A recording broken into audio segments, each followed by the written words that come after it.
Obiettivo principale è formarli per essere pronti nel mondo del lavoro, perché la formazione è fondamentale, una formazione di qualità specialistica, ciò che richiede il mondo del lavoro, perché non basta solamente dire sono formati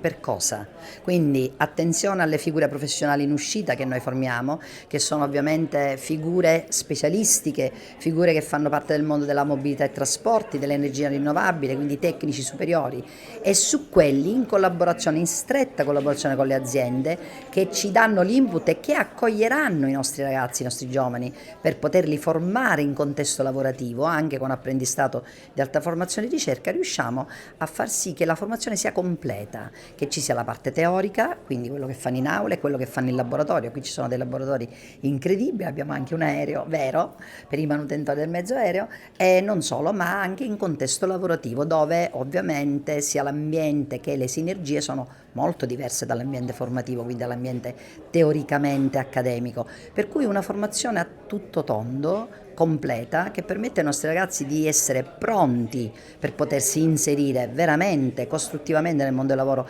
tant'è che quando i nostri tecnici sono assorbiti dalle aziende, quindi anche in apprendistato, sono talmente importanti che non li lasciano andare assolutamente più, perché sono una grande risorsa.